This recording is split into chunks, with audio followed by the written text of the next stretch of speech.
أعوذ بالله من الشيطان الرجيم. بسم الله الرحمن الرحيم. الحمد لله رب العالمين بارئ الخلائق أجمعين باعث الأنبياء والمرسلين، ثم السلام والصلاة على سيدنا ونبينا أبي القاسم المصطفى محمد وعلى أهل بيته الطيبين الطاهرين، ولا سيما بقية الله في الأرضين وحجته في العالمين، واللعن الدائم على أعدائهم من الآن إلى أبد الآبدين. فأعوذ بالله من الشيطان الرجيم. بسم الله الرحمن الرحيم. يوم ندعو كل أناس بإمامهم. صدق الله العلی العظیم. معزز ناظرین کے خدمت میں عرض سلام ہے. یا مرتضی علی مدد، یا شیر خدا مدد. السلام علیکم ایها المؤمنون والمؤمنات ورحمۃ اللہ تعالی وبرکاتہ. پروردگار عالم ہمارے دلوں میں نور محبت اہل بیت طاہرین علیہم الصلاۃ والسلام زیادہ سے زیادہ اجاگر فرمائے، اور خداوند متعال ہمیں ان کے محبین، ان کی شیعوں، ان کے انصار اور ان کے دفاع کرنے والوں میں شامل کرے، اور خداوند متعال ان کی دعائے خیر اور ان کی شفاعت اور ان کی رضا ہمارے شامل حال فرمائے. اللہم صل علی محمد وآل محمد. اور خداوند متعال دنیا کے ہر گوشے میں اہل بیت علیہم الصلاۃ والسلام کا نور، ان کی معرفت پھیلائے. اور پروردگار عالم جنہوں نے اہل بیت طاہرین علیہم الصلاۃ والسلام پہ ظلم کیا ہے، خداوند متعال سے دعا یہی ہے کہ ان کو دنیا میں بھی زیادہ سے زیادہ بدنام اور دنیا میں بھی زیادہ سے زیادہ مورد نفرت، اور آخرت میں بھی ہر آن ہر لحظہ ان کے عذاب میں اضافہ فرمائے. اللہم صل علی محمد وآل محمد. بحث اس بات پہ تھی کہ من مات بغیر امام مات میتۃ جاہلیہ. جو شخص مر جائے اور اس کا کوئی امام نہ ہو تو وہ جاہلیت کی موت مرتا ہے. اس سلسلے میں آپ کی خدمت میں کچھ اسانید عرض کیا، اور اس سے پتہ یہ چلا کہ یہ حدیث صحیح ہے، اور نہ صرف یہ صحیح ہے بلکہ یقیناً رسول اللہ صلی اللہ علیہ وآلہ وسلم کے لسان اقدس سے یہ کلام صادر ہوئی ہے. ویسے تو جماعت عمریہ کہتے ہیں کہ رسول اللہ صلی اللہ علیہ وآلہ وسلم غلطی سے بھی کچھ بول سکتے ہیں، کچھ باتیں ان سے صادر ہو سکتی ہیں غلطی میں، کچھ باتیں صادر ان سے ہو سکتی ہیں فراموشی اور بھولپن کے حالت میں، اور ان سے سہو بھی ہو سکتا ہے. لیکن ایک بات وہ مانتے ہیں کہ جب وہ تبلیغ کر رہے ہوں تو اس حالت میں وہ غفلت سے، فراموشی سے اور سہو سے بات نہیں کرتے. یعنی حد اقل تبلیغ کے مقام پر بھی، تبلیغ کے حیثیت سے، تبلیغ کے مقام پر تبلیغ کرتے ہوئے، احکام دین پہنچاتے ہوئے وہ خطا نہیں کرتے. تو یہ تو لازمی بات ہے کہ انہوں نے جو فرمایا ہے من مات بغیر امام مات میتۃ جاہلیہ، یہ احکام اسلام میں سے ایک کلیدی حکم اور ایک اساسی حکم اور ایک ہی بہت اہم حکم وہ سنا رہے ہیں کہ چاہے تم جتنا نماز پڑھو، چاہے تم جتنا قرآن حفظ کرو، چاہے تم جتنے روزے رکھو، چاہے تم جتنے اچھے کام بچا لاؤ، امام نہیں ہے تو موت جاہلیت کی موت ہوگی. میرے عزیزو، اسانید اگر آپ کو اس روایت کی مزید چاہیے جن حضرات کو، تو وہ اگر میرے عربی اور فارسی اسپیچز دیکھیں تو اس میں مزید آپ کو اسانید مل جائیں گے. تو اردو زبان میں ہم اس کو کچھ اتنا وسعت نہیں دے سکتے جتنا دوسری زبانوں میں دیتے ہیں. اس کے بعض وجوہات ہے، کیونکہ لوگ برداشت نہیں کرتے، ناظرین برداشت نہیں کرتے تفصیل کو، وہ بور ہو جاتے ہیں. ناظرین کو چاہیے کہ وہ ان کو ایسی انٹرسٹنگ باتیں سنائی جائیں جن سے ان کو مزہ آ جائے. سند دکھائیں تو وہ ان کو مزہ نہیں آتا. تو بہرحال ہم یہاں آپ کو مزہ دلانے کے لیے نہیں ہیں، لیکن اگر مخاطب بور ہو رہا ہو، مخاطب کو دلچسپی نہ ہو، تو متکلم کو بھی موضوع بدلنا پڑتا ہے. اس لحاظ سے میرے عزیزو، میں مزید سند پہ بات نہیں کروں گا اور دلالت کی طرف آتے ہیں. من مات بغیر امام مات میتۃ جاہلیہ. جو شخص بغیر امام کے مرے وہ جاہلیت کی موت مرتا ہے. یہاں پہ دو اہم باتیں ہیں عزیزو، دو اہم نہایت ہی اساسی بات توضیح دینی ہے۔ ایک یہ ہے کہ مراد موت جاہلیت سے کیا مراد ہے، یہ توضیح دی جائے۔ کیا اس سے مراد یہ ہے کہ جو شخص مرتا ہے وہ گناہ کار مرتا ہے، وہ مقصر مرتا ہے، وہ کوتاہی کے حالت میں مرتا ہے، یعنی خداوند متعال کے سامنے وہ کچھ خطا کار ہے، یا کہ نہیں؟ اس کا مطلب یہ ہے کہ وہ جاہلیت کی موت مرتا ہے تو جاہلیت کے زمانے میں جس طرح لوگ مرتے تھے، بے ایمانی کے حالت میں، نامسلمانی کی حالت میں، نہ قرآن جانتے ہیں، نہ اللہ کو جانتے ہیں، نہ نماز کو جانتے ہیں، نہ روزہ کو جانتے ہیں، بغیر حساب کے سیدھے جہنم، اس سے یہی مراد ہے۔ یہ پہلے آپ کی خدمت میں اسٹیبلش کیا جائے۔ اور اسی طرح دوسرے مرحلے پر لفظ امام، من مات بغیر امام، امام سے مراد کون ہے عزیزوں؟ امام سے مراد کون ہے؟ کون سی وہ ہستی ہے، کون سی وہ ذات ہے کہ وہ امام ہے؟ اس کو اگر وہ نہ ہو تو انسان جاہلیت کی موت مرتا ہے۔ تو میرے عزیزو، جب پہلے مقام پہ ہم بات کرتے ہیں کہ جاہلیت سے کیا مراد ہے، یہاں پر جاہلیت سے کیا مراد ہے، تو بات واضح ہے۔ جماعت عمری اگر چاہیں بھی تو اس کو منحرف کرنے کی کوشش کریں کہ جاہلیت سے مراد یہ ہے کہ وہ گناہ کار مرتا ہے، جاہلیت سے مراد یہ ہے کہ وہ بیچارہ اس میں کو کچھ خامی ہوتی ہے اس کے عمل میں، جاہلیت سے مراد کفر نہیں ہے۔ تو یہ ایک بہت ہی باطل بات ہے۔ میں نے اپنے عربی زبان کی اسپیچز میں اور فارسی زبان کی اسپیچز میں اور شاید انگلش میں بھی اس بات کو میں نے تو اس کی توضیح دی ہے۔ اس کو زیادہ یہاں پہ میں اس کو وسعت نہیں دیتا، لیکن ایک بات اتنا کہتا ہوں کہ دیکھیے، لفظ جاہلیت ہر مسلمان کو تقریباً پتہ ہے کہ جاہلیت جب کہا جاتا ہے تو وہ اسلام کے مقابلے میں ہوتا ہے۔ اسلام کے سے پہلے وہ زمانہ جب عرب کے لوگ نہ خدا کو جانتے تھے، نبی پاک صلی اللہ علیہ وآلہ وسلم کو جانتے تھے، نہ نماز جانتے تھے، کچھ بھی نہیں جانتے، وہ بت پرست تھے، وہ توحید کو نہیں جانتے، وہ بتوں کی پوجا کرتے تھے یا ستاروں کی پوجا کرتے تھے، اور خدائے وحدہ لا شریک کے وہ منکر تھے، اور نہ وہ رسول پاک صلی اللہ علیہ وآلہ وسلم کو جانتے تھے۔ تو اس جاہلیت سے مراد وہ حالت، یہ بے ایمانی کی حالت، نامسلمانی کی حالت، یہ تقریباً واضح ہے اس معنی۔ تو پہلی بات یہ ہے کہ ہمارے پاس ظہور لفظ ہے، لفظ کا ظہور، لفظ کی دلالت۔ جیسے میں کہتا ہوں میں گھر گیا، میں اپنے گھر گیا، گھر کا کیا مطلب ہوتا ہے؟ جہاں میری رہائش ہے، اگر اپارٹمنٹ ہے، ہاؤس ہے، جو جہاں بھی میری رہائش ہے، میں گھر گیا، آپ کیا سمجھیں گے؟ میں گھر گیا، لازمی بات ہے۔ اب کوئی کہے کہ گھر سے مراد اس کا آفس ہے، یہ تو کہیں گے کہ گھر سے مراد آفس نہیں ہوتا، گھر سے مراد گھر ہی ہوتا ہے۔ تو اسی طرح لفظ جاہلیت کی دلالت ہے ایک معنی پر، اس معنی سے ہم ہٹ کے کسی اور معنی کی تعویل کریں تو اس کے لیے قرینے کی ضرورت ہوتی ہے، اس کے لیے دلیل کی ضرورت ہوتی ہے، اور یہاں پہ کوئی دلیل نہیں ہے، یہاں پہ جماعت مخالفین کے پاس کوئی دلیل نہیں ہے۔ کیونکہ رسول پاک صلی اللہ علیہ وآلہ وسلم کا کلام واضح ہے، من مات بغیر امام مات میتۃ جاہلیہ، نہایت ہی سخت عقوبت، نہایت ہی سخت ایک عاقبت، نہایت ہی ایک شدید غضب الہی سے بچنے کا طریقہ وہ بتاتے ہیں کہ اپنے امام کو پہچان لو، اپنی امام کو پہچان لو، نہیں پہچانے امام کو تو تم جاہلیت کی موت مرو گے۔ اور یہاں پہ انہوں نے کوئی قرینہ ایسا معین نہیں کیا کہ اس لفظ جاہلیت سے کچھ اور گناہ کاری کی حالت ہو، یا مثلا خطا کاری کی حالت ہو، سہو کی حالت ہو۔ بہرحال گناہ کار جو بندہ ہوتا ہے، خطا کار ہوتا ہے، جو شخص ساہی ہوتا ہے، سہو کرتا ہے، تو وہ کفر کے مقابلے میں اس کا جرم، اس کی گناہ، اس کی عقوبت و عذاب بہت کم ہوتا ہے، یہ تو واضح بات ہے۔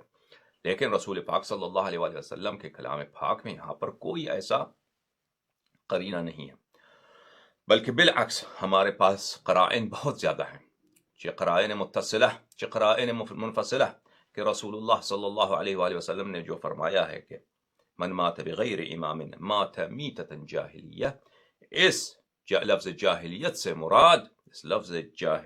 مراد کیا ہے میرے عزیزو؟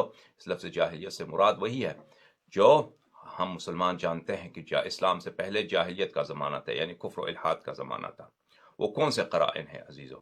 پہلا قرینہ متصلہ، اسی روایات جو ہم نے آپ کو دکھایا انہی میں آیا ہے ومن خلع من طاعة ومن خرج من طاعة قدر شبر ومن خرج من طاعة قدر شبر خلع ربقة الاسلام من عنقه.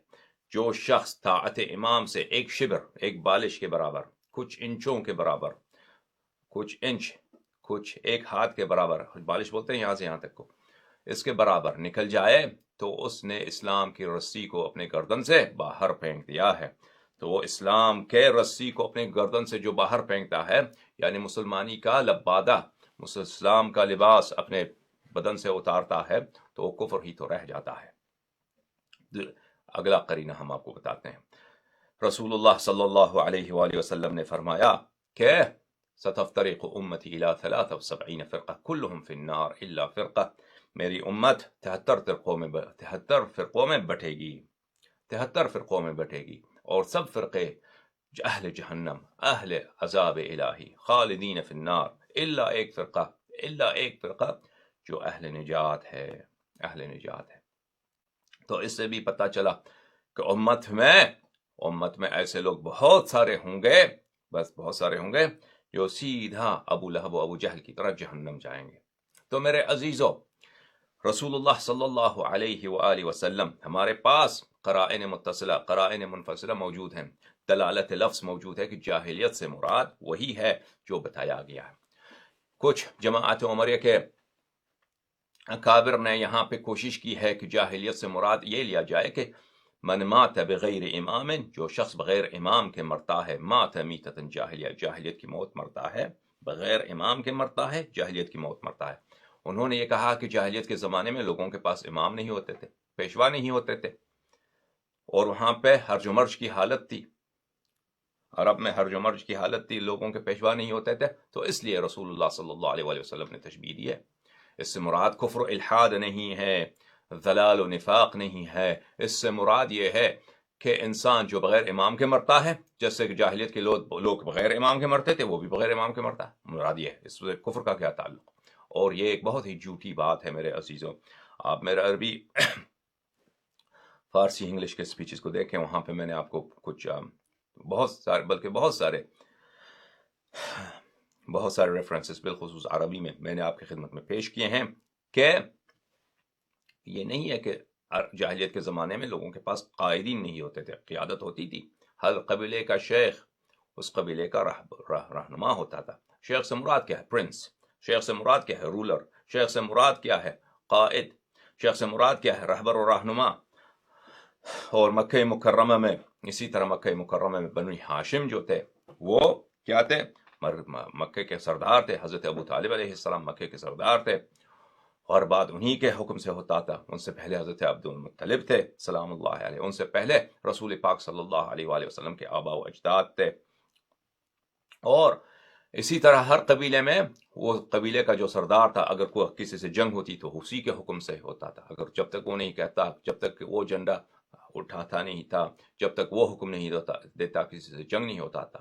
اگر کسی سے صلح کرنا ہوتا تو اسی کے حکم سے ہوتا تھا. اگر کسی سے جھگڑا ہے، کسی سے تنازع ہے، اس کو حل کرنا ہے تو اسی کے پاس جاتے تھے. تو یہ کہنا کہ عرب میں جاہلیت کے زمانے میں لوگوں کے پاس قائد نہیں ہوتے تھے، یہ غایت ہی ایک باطل بات ہے، ایک جھوٹ بات ہے، اور کلام رسول اللہ صلی اللہ علیہ وآلہ وسلم کو بلا وجہ تحریف کرنے کی کوشش ہے. اور اس کی وجہ آپ بھی خوب جانتے ہیں کہ کس تحریف کو کیوں وہ تحریف کرنا چاہتے ہیں. کہ جس نے امام کو نہیں پہچانا، جس کے پاس امام نہیں ہے، وہ جاہلیت کی موت مرتا ہے. جس نے امام کو نہیں مانا، جس کا امام نہیں ہے، وہ جاہلیت کی موت مرتا ہے. تو ان سے پوچھتے ہیں کہ اگر جس کا امام نہیں ہے، جس نے اپنے امام کو نہیں مانا، وہ جاہلیت کی موت مرتا ہے. جو اپنے امام کے خلاف تلوار لے کے کڑی ہو، جو اپنے امام کے خلاف اسپیچز دے، اونٹنی پہ کڑی ہو کر، بیٹھ کر، زرہ پہن کر، ایک خاتون، اللہ نے حکم دیا وقرن فی بیوتکن، اپنے گھروں میں بیٹھو، تو وہ زرہ پہن کر، آرمر بولتے ہیں نا، لوہے کا لباس بھی، اور اس پہ اونٹ پہ لوہا ڈال دو تاکہ اس کو تیر نہ لگے، اس پہ کھڑی ہو کے فتوے دیکھو، اس سے لڑو. سید المسلمین یعصوب الدین امیر المؤمنین علیہ الصلاۃ والسلام الذي هو من رسول اللہ صلی اللہ علیہ وآلہ بمنزلت ہارون من موسیٰ. اگر بنی اسرائیل میں کوئی شخص ہارون سے لڑتا تو اس کے کفر میں کیا کوئی شک تھا؟ اس کے کفر میں کوئی شک ہوتا؟ یہ امت کو کیا ہو گیا ہے؟ کہتے ہیں اہل سنت، تو یہ سنت نبی صلی اللہ علیہ وسلم تو ہے نا. بمنزلت ہارون من موسیٰ انت منی بمنزلت ہارون من، تم مجھ سے اس مرتبے پر ہو جو ہارون موسیٰ سے تھا. ہارون اگر موسیٰ سے جو رتبہ تھا تو رسول اللہ صلی اللہ علیہ وسلم سے وہی رتبہ نہیں کہا کہ تم ہارون کے رتبے پر ہو، کہا وہی رتبہ جو ہارون کو موسیٰ سے ہے. اگر نبی صلی اللہ علیہ وآلہ وسلم افضل الانبیاء ہیں، سید الانبیاء ہیں، جو شخص رسول اللہ صلی اللہ علیہ وآلہ وسلم سے ہارون کی جو منزلت موسیٰ سے ہے اس منزلے پر ہے، تو وہ افضل انبیاء بھی ہے، سب انبیاء سے بھی افضل ہے.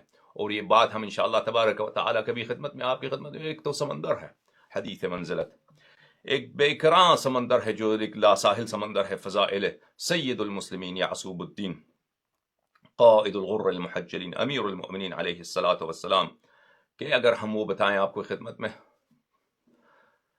50 اسپیچ بھی دیں تو وہ کم ہے اس بات کے لیے کہ یہ کتنے فضائل ہیں اس میں امیر المؤمنین علیہ الصلاۃ والسلام کے. تو اگر کوئی شخص اپنے امام کو مانتا نہیں، جاہلیت کی موت مرتا ہے، تو وہ اگر اس سے لڑے تو کیا ہوتا ہے؟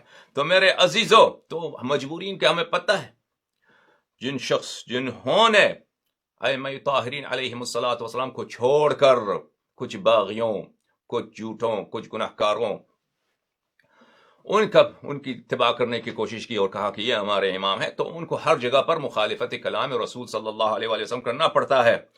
کہیں گے اپنے آپ کو اہل سنت، اور ہر جگہ سنت کی تحریف، ہر جگہ سنت کی غلط بیانی، اور ہر جگہ جہاں پہ ان کے تعصب سے سنت کی ٹکراؤ ہو تو سنت کو جٹلانا، اور اگر جٹلا نہیں سکیں تو اس کی تحریف کریں، اور وہ بھی بے شرمی کے ساتھ نہایت. کہ بھائی جاہلیت سے مراد یہ ہے کہ جاہلیت کے زمانے میں لوگوں کے پاس امام نہیں تھے، تو اب بھی نہیں ہے. جاہلیت سے مراد وہ نہیں ہے. جاہلیت میں لوگوں کے پاس قائدین ہوتے تھے، رہنما ہوتے تھے، لیڈر ہوتے تھے، اور یہ کہنا نہایت ہی غلط بات ہے. میرے عزیزو، جاہلیت کا مطلب معلوم ہے، اس سے زیادہ میں اس بات کو نہیں پھیلا سکتا. اگر جماعت عمریہ میں کوئی مرد ہے کہ وہ آ کر کہے کہ میری بیان میں یہاں پہ کوئی غلط بیانی ہے، یہاں پہ میں نے جاہلیت کا غلط معنی دیا ہے، تو اس وقت ہم مزید تفصیل دیں گے. وہ مناظرہ کرنا چاہے اگر کوئی مرد اس میں ہے تو ان سے استدلال کریں گے، بات کریں گے، وَإِلَّا جتنا بیان ہم نے دی ہے اس میں کفایت ہے. اب آتے ہیں لفظ امام کی طرف میرے عزیزوں، کہ لفظ امام من مات بغیر امام مات میتۃ جاہلیہ، جو شخص بغیر امام کے مرتا ہے وہ جاہلیت کی موت مرتا ہے. تو لفظ امام سے کیا مراد ہے؟ اگر کوئی کہے کہ اس سے مراد رسول اللہ صلی اللہ علیہ وآلہ وسلم ہے، یا اس سے مراد عقل ہے، اس سے مراد قرآن کریم ہے، اس سے مراد علماء ہے، امت ہیں، اس سے مراد کیا ہے؟ اس سے مراد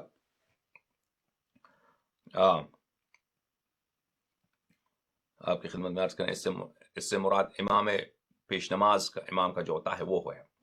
تو اس کا کیا جواب دیں؟ تو میرے عزیزوں، اس کا جواب بہت واضح و آشکار ہے، بہت ہی روشن ہے، کہ من مات بغیر امام مات میتۃ جاہلیہ.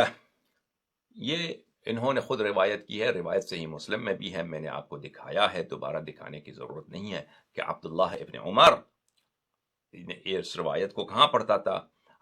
عبداللہ ابن مطیع کے سامنے، واقعی حرہ میں جب جنگ ہوئی تھی، یزید ابن معاویہ کے لوگوں نے جب بغاوت کی تھی، یزید ابن معاویہ نے جب شرارت کی تھی اور اہل مدینہ نے بغاوت کی تھی، تو ان کے درمیان جو جھگڑا ہوا تھا، اور یزید نے مدینہ والوں کو بہت ان پہ ظلم ستم کیا اس زمانے میں. تو اگر واقعاً اس روایت سے مراد من مات بغیر امام مات میتۃ جاہلیہ ومن لیس فی عنقہ بیعۃ مات میتۃ جاہلیہ، اس سے مراد کیا ہے؟ اس سے مراد یہ ہے کہ رسول اللہ صلی اللہ علیہ وسلم ہے، تو اس کو عبداللہ ابن مطیع کو پڑھنے سنانے کی کیا ضرورت ہے؟ اس روایت کو عبداللہ ابن مطیع، عبداللہ ابن زبیر، عبداللہ ابن حنظلہ غسیل الملائکہ اور جو لوگ مدینے میں سب لوگ، تقریباً سب لوگ جو اٹھ کھڑے ہوئے تھے یزید کے خلاف، وہ منکر رسالت صلی اللہ علیہ وسلم تو نہیں ہوئے کہ ہم رسول اللہ صلی اللہ علیہ وسلم کو نہیں مانتے۔ اگر اس سے مراد من مات بغیر امام مات میتۃ جاہلیہ ہوتا تو اس کو ان کو بتانے کی ضرورت کیا تھی؟ یعنی بالکل احمقانہ بات ہے کہ مثلا عبداللہ ابن مطیع، عبداللہ ابن حنظلہ غسیل الملائکہ اور عبداللہ ابن زبیر یہ لوگ کھڑے ہو گئے کس بات کے لیے؟ کہ ہم نے خلع کیا ہے یزید کو خلافت سے برطرف کر دیا، اور تلوار لے کر کھڑے ہو گئے ہیں کہ ہم لڑیں گے یزید سے۔ تو ان حالت میں ان سے کہہ دے کہ بھائی جو رسول اللہ صلی اللہ علیہ وسلم کو نہیں مانتا وہ کافر ہے، تو یہ کیا احمقانہ بات ہے، بے وقوفانہ والی بات ہے۔ تو انہوں نے کیا رسول اللہ صلی اللہ علیہ وسلم کی رسالت کا انکار کیا؟ تو پتہ چلا کہ یہ اس سے مراد رسول اللہ صلی اللہ علیہ وسلم نہیں ہو سکتا۔ اسی طرح اس سے مراد قرآن کریم نہیں ہو سکتا، کیونکہ ان لوگوں نے قرآن کریم کا انکار نہیں کیا تھا۔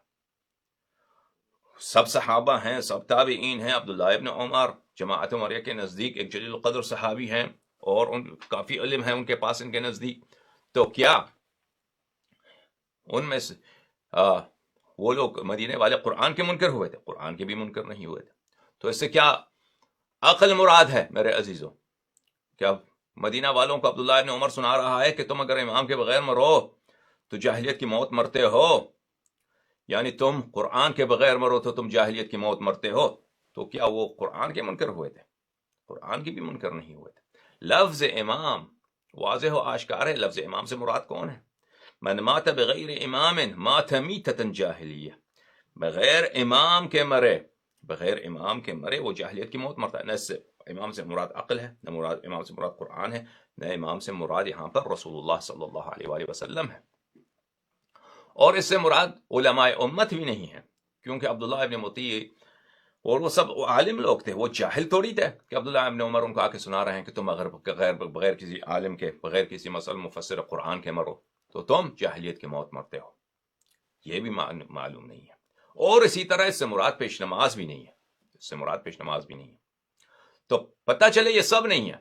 یہ اس سے مراد کیا ہے؟ اس سے مراد وہ امام ہے جس سے بیعت کی جاتی ہے، جس کی طاعت کی جاتی ہے، جو تمام مسلمانوں پہ اس کی طاعت واجب ہوتی ہے۔ اس سے مراد یہی ہے۔ اور عبداللہ ابن عمر نے اس امام کا مصداق کس کو پہچانا؟ اس نے، اس کی تعریف ہے، اس کی پہچان ہے کہ اس امام کا مصداق، اس امام کی جو اس وقت پرسنیفیکیشن ہے، تجسم ہے، تمثال ہے، وہ کس میں ہے؟ وہ یزید بن معاویہ میں ہے، یزید بن معاویہ میں، اور اس سے پہلے معاویہ میں تھا، اور اس سے پہلے عثمان میں، کیونکہ اس نے امیر المومنین علیہ السلام سے بیعت نہیں کی، اس سے پہلے عثمان سے، اور اس سے پہلے ابو بکر سے، عمر سے، اور ابو بکر سے۔ ابو بکر تھے یہ لوگ۔ اس واضح و آشکار ہے، جو یعنی حاکم وقت ہوتا ہے اسی کے سوائے امیر المومنین علیہ السلام عبداللہ ابن عمر، اگر بقیہ جماعت عمریہ سے کہہ دیں ان کے نزدیک، تو امیر المومنین علیہ السلام بھی وہی خلیفہ، وہی امام ہے۔ تو اس سے مراد حاکم وقت، حاکم اعلیٰ، حاکم وقت، خلیفہ وقت ہے۔ تو اصل بات یہ ہے، باقی جو احتمالات ہیں ان کو جھٹلانا، ان کی خطا ثابت کرنا، ان کا بتلان دکھانا، وہ کافی واضح و آشکار ہے، وہ کافی روشن ہے۔ سمجھ میں آ رہی ہے آپ کو؟ باقی جو دوسرے احتمال ہیں کہ اس سے مراد رسول اللہ صلی اللہ علیہ وسلم ہے، یا عقل ہے، یا پیش نماز ہے، یا علماء امت ہے، یا قرآن کریم ہے، ان کا باطل ہونا نہ لفظ امام ان پہ دلالت کرتا ہے، اور نہ جن لوگوں نے اس حدیث کی روایت کی ہے، نہ ان کی فہم، ان کی انڈرسٹینڈنگ، ان کی سمجھ اس حدیث سے یہ چیز ہے جو کوئی دوسرا تجویز کرے ان باتوں میں سے۔ تو اب بات رہی وہی کہ اس سے مراد کیا حاکم وقت ہے جن کو جماعت عمریہ خلیفہ کہتے ہیں، یا اس سے مراد کوئی اور امام ہے جس کی نسب کی گئی ہے رسول اللہ صلی اللہ علیہ وسلم کی طرف سے؟ جماعت عمریہ کہیں گے کہ خلیفہ کیسے بنتا ہے؟ دیکھیں عزیزوں، جماعت عمریہ ان کی، دیکھیں سب سے میں نے کہا ہے ہمیشہ، اور شاید آپ نے سنا ہو کہ سب سے کلیدی جو اختلاف ہے ہمارا اہل اسلام میں، مسلمانوں میں، اہل قبلہ میں، سب سے اساس ہے اختلاف کی وہ کس بات پر ہے؟ وہ امامت کے مسئلے پر، وصایت خلافت کے مسئلے پر، کہ رسول اللہ صلی اللہ علیہ وسلم کے جانشین کون ہے، جانشین کون ہے۔ اور باقی جو اختلافات ہیں، مثلا صفات پروردگار عالم میں اختلاف ہے، قرآن کریم میں اختلاف ہے، قرآن کریم کی تفسیر میں اختلاف ہے، حدیث، سنت، نماز، اذان، روزہ، سب فروع اور اصول دین میں اختلاف ہے، اس کا اساس، اس کا جو جڑ ہے وہ یہی مسئلہ امامت و خلافت ہے۔ سمجھ میں آ رہی ہے آپ کو؟ اور جماعت عمریہ اس معاملے پہ اگر دیکھیں، باقی باتوں کو چھوڑ دیں، جماعت عمریہ کا جو کانسیپٹ ہے، جماعت عمریہ، جماعت اہل ثقیفہ کا جو خلافت کا اور وصایت جانشینی رسول اللہ صلی اللہ علیہ وسلم کی ان کے پاس جو امامت کا جو نظریہ ہے، باقی باتوں کو چھوڑ دیں، صرف اسی کی آپ تصور کریں تو اس کا بتلان، اس کا جھوٹا ہونا، اس کا کذب ہونا اور اس کا احمقانہ ہونا یہ وہ روشن ہو جاتا ہے۔ یعنی یہ اس بات کی ضرورت ہی نہیں کہ شیعہ آ کے حدیث غدیر سنائیں، آئے ولایت سنائیں، آئے تطہیر سنائیں، حدیث خلافت سنائیں، حدیث منزلت سنائیں، الخلفاء من بعد 12 سنائیں، حدیث ثقلین سنائیں، اس کی نوبت ہی نہیں آتی۔ یعنی اس کو آپ اسی کو دیکھیں کہ اس کی شکل و صورت اس کیا ہے، اس چیز کی اس کی شکل و صورت ہے ایک جوکر کی۔ یعنی ان کا جو نظریہ خلافت ہے، اس کا آپ تصور کریں، اس کو جیسے یہ خود کہتے ہیں کہ ان کے نظریہ امامت خلافت کیا ہے۔ ان کے نظریہ خلافت امامت یہ کہ رسول اللہ صلی اللہ علیہ وسلم کو پتا تھا کہ وہ دنیا سے جانے والے ہیں، دنیا سے جانے والے ہیں، ان کو یہ پتا تھا، انہوں نے لوگوں کو بتایا تھا کہ میں جا کے مرنے والا ہوں، انہوں نے یہ بھی بتایا تھا کہ میری امت میرے بعد 73 فرقوں میں تقسیم ہوگی اور سب جہنم میں جائیں گے الا ایک فرقہ۔ اور یہ لازمی بات ہے کہ سب سے اساسی مسئلہ جو ہے اختلافات میں سب سے کلیدی کیا ہے، وہ امامت ہی کا مسئلہ تو ہے نا۔ یہ بھی ان کو پتا تھا کیونکہ وہ حکیم ہے، خداوند متعال حکیم ہے۔ چھوڑیے رسول اللہ صلی اللہ علیہ وسلم کو، خدا کو تو پتا ہے نا، خدا کو پتا ہے کہ حبیب کب مرنے والے ہیں صلی اللہ علیہ وسلم، اور خدا کو یہ بھی پتا ہے کہ اس امت کے کئی فرقے بنیں گے اور وہ سب جہنمی ہوں گے الا ایک فرقہ کے، اور خداوند متعال کو یہ بھی پتا ہے کہ ان کا سب سے اساسی مسئلہ جو ہے خلافت و امامت ہوگی۔ اس کے باوجود اس کے رسول اللہ صلی اللہ علیہ وسلم ان سب بات، اور یہ بھی رسول اللہ صلی اللہ علیہ وسلم سنا کے جا رہے ہیں کہ تم میری بات، تم یہود و نصارہ کی اتباع کرو گے۔ وہ یہود و نصارہ جنہوں نے اپنے دین کو چینج کیا، کیسے کیسے انہوں نے کام کیے، انبیاء کو اذیت دی، انبیاء کے قتل کیا، اوصیاء کے قتل کیا، وہی کام کرو گے۔ اچھا، اس کے باوجود 2 کام نہیں کیے۔ ایک کام کیا خدا نے اور رسول صلی اللہ علیہ وسلم نے، ایک کام کیا، 2 کام نہیں کیا۔ وہ کام جو کیا تھا، وہ کام یہ تھا کہ اعلان کیا کہ دین کامل ہے، اکملت لکم دینکم، دین کامل ہے۔ اچھا، دین کامل ہے، ٹھیک ہے، دین کامل ہے۔ جو 2 کام نہیں کیا وہ کیا تھے؟ نہ کسی کو جانشی بنایا، اپنا خلیفہ بنایا، اور نہ کوئی فارمولا دیا کہ میرے بعد جانشینی کے مسئلے، امامت کے مسئلے پہ تم کیا کرو، کیا تم انتخابات کرو، کیا تم مثلا تلوار کے زور سے جو امام بنے، خلیفہ بنے وہ، اور یا جو کوئی باپ اپنے بیٹے کو خلیفہ بنا کر چلا جائے وہ خلیفہ بنتا ہے۔ کچھ بھی نہیں، وہ بس چلے گئے، دین بھی کامل۔ اور سب سے اساسی بات، کلیدی بات، یعنی اس بات کو آپ دیکھیں، یہ اس بات کی نسبت دینا خداوند متعال سے، یہ خداوند متعال کی توہین ہے۔ اس احمقانہ بات کو رسول اللہ صلی اللہ علیہ وسلم سے نسبت دینا کہ سب سے جو اساسی بات تھی، رسول اللہ صلی اللہ علیہ وسلم کی وفات ہو گئی، شہادت ہو گئی، تو ابو بکر عمر جنازے میں شریک نہیں ہوئے۔ کیوں؟ کہتے ہیں وہ ایک اہم بات تھی کہ امت کو نہیں چھوڑ سکتے بغیر سرپرست کے، خلافت کا مسئلہ بہت اہم ہے۔ اچھا، خلاف وہ اتنا اہم ہے کہ تم نے رسول اللہ صلی اللہ علیہ وسلم کے جنازے میں شرکت نہیں کی، تدفین میں شرکت نہیں کیا تم نے، کیونکہ خلافت کا مسئلہ اہم ہے۔ اگر خلافت کا مسئلہ اتنا ہی اہم ہے تو خدا نے کیوں چھوڑ دیا پھر؟ وہ فارمولا بھی نہیں بتایا نا، کم از کم خود تعین نہیں کرتے، فارمولا تو بتاتے،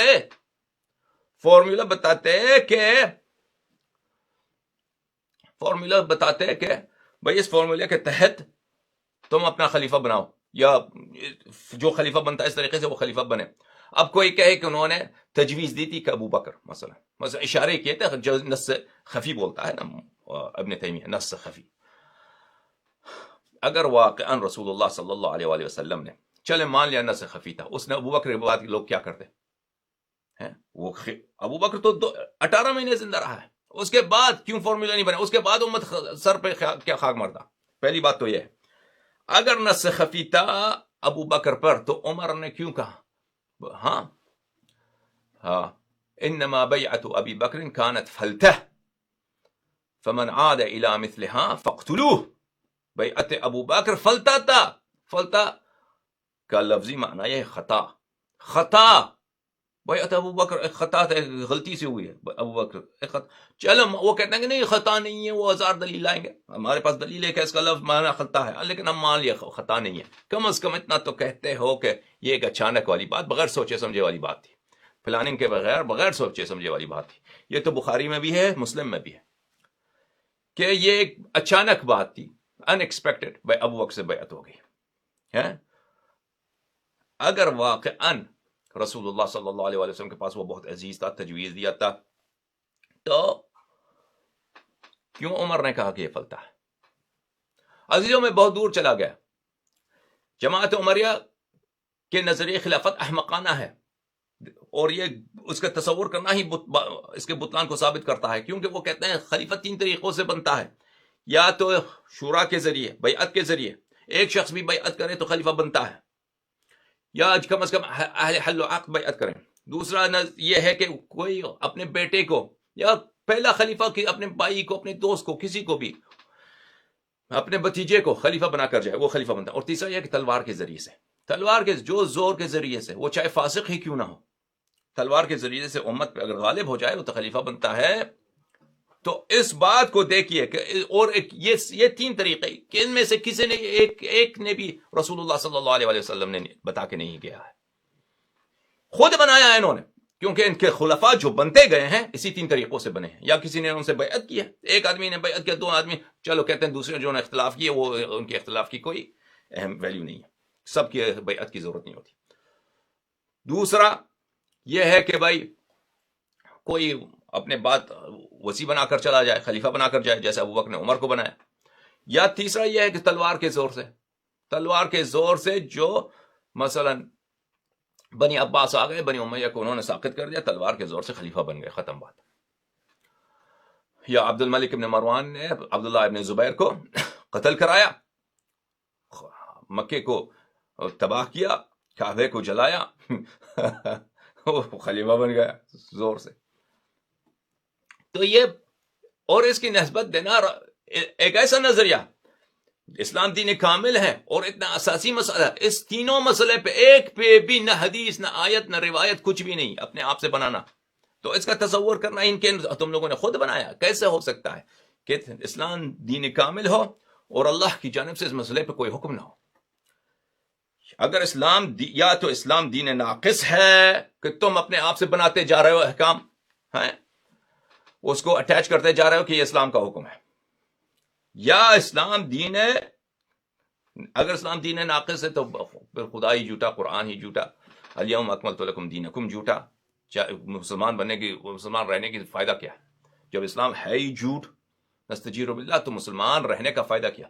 اگر نہیں، اسلام صحیح ہے، اسلام کامل ہے، قرآن سچا ہے، اسلام دین خدا ہے، خدا نے جھوٹ نہیں بولا، رسول اللہ صلی اللہ علیہ وسلم نے خطا نہیں فرمایا، تو اس کا نتیجہ، اس کا لازم بات یہ ہے کہ اللہ کی جانب سے حتماً حکم ہے امامت کے مسئلے پر. اتنے اہم مسئلے کو رسول اللہ صلی اللہ علیہ وسلم نے ادھورا نہیں چھوڑ سکتے. بہرحال میرے عزیزوں میں بہت دور گئے، آتے ہیں لفظ امام کے معنی پر. یہاں پہ من مات بغیر امام، من مات ولیس فی عنقہ بیعہ، جو شخص مرتا ہے اور اس کو بیعت امام نہیں ہے تو وہ جاہلیت کی موت مرتا ہے. تو اس سے امام سے پھر اگر ہم نے کہا کہ اس سے مراد رسول اللہ صلی اللہ علیہ وسلم نہیں، عقل نہیں، قرآن نہیں، علماء امت نہیں، اس سے مراد پیش نماز نہیں، اس سے مراد یا تو حاکم وقت ہے جو جماعت عمریہ کہتے ہیں. پہلا ان کا نمبر 1 ہے ابو بکر، نمبر 2 عمر، نمبر 3 عثمان، نمبر 4 پہ انہوں نے اختلاف کیا ہے، صحابہ نے اختلاف کیا. نمبر 4 پہ کچھ صحابہ نے، یعنی قلیل صحابہ نے ان کو نہیں مانا، باقی کچھ صحابہ اس سے لڑے بھی سلام اللہ علیہ. اس کے بعد معاویہ، یزید، اور یہ سلسلہ چلتا گیا 1924 تک کہ ان کا آخری خلیفہ جو ہے وہ خلا کر دیا گیا، خلافت کا سلسلہ ختم. اس کے بعد پتہ نہیں یہ سر پہ کیا خاک مارتے ہیں. ان میں سے ایسے خلفاء تھے ان کے کہ ایک دن میں انہوں نے اپنے 20 بھائی کو قتل کیا ہے.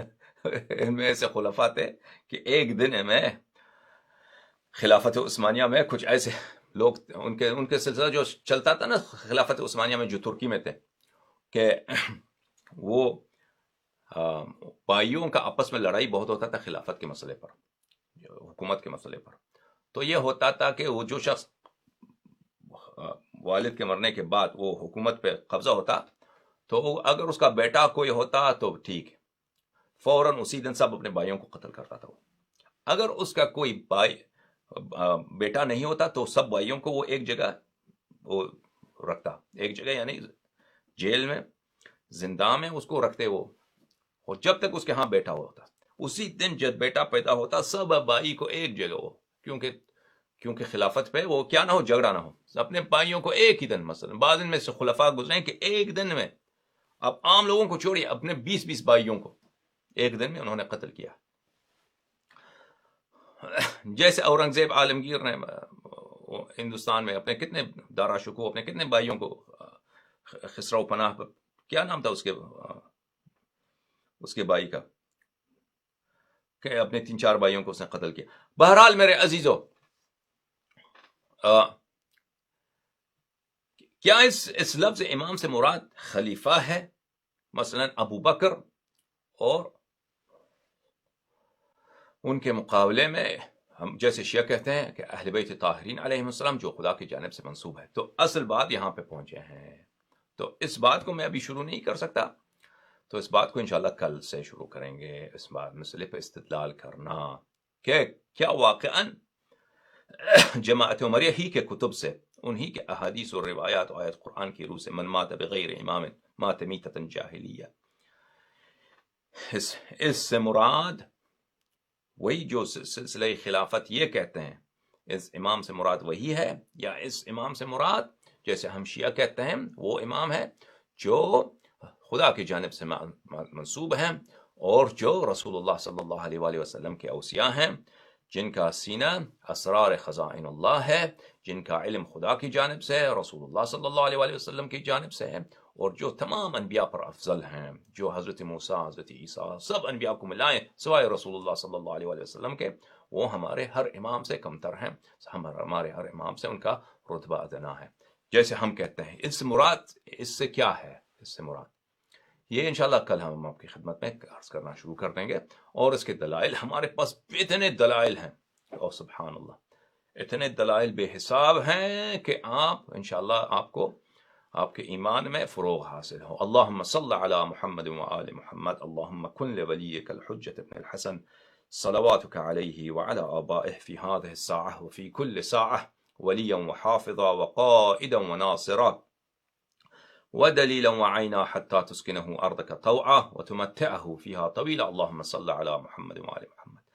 پروردگارہ بحق امیر المؤمنین علیہ السلام ہمارے گناہوں کو معاف کر دے، ہمارے دلوں میں محبت اہل بیت طاہرین علیہ السلام، محبت امیر المؤمنین علیہ السلام، محبت امام عاصر عجل اللہ تعالی فرجہ الشریف، ان کی محبت میں اضافہ فرما، اور ہمارے آل اولاد کو محبین آل بیت علیہ السلام میں اور ان کے انصار میں شامل فرما. اہل بیت علیہم السلام پہ جنہوں نے ظلم کیا ہے، اے میرے اللہ ان کو دنیا میں بدنام فرما، ان کا کریہ قبیح، ان کا بد شکل چہرہ اہل عالم کو دکھا دے، اور آخرت میں ان کو بدترین عذاب کے ساتھ لعنت فرما، اور بدترین عذاب میں ابد الآباد تک مبتلا فرما. اللہم صل علی محمد وآل محمد یا علی مدد.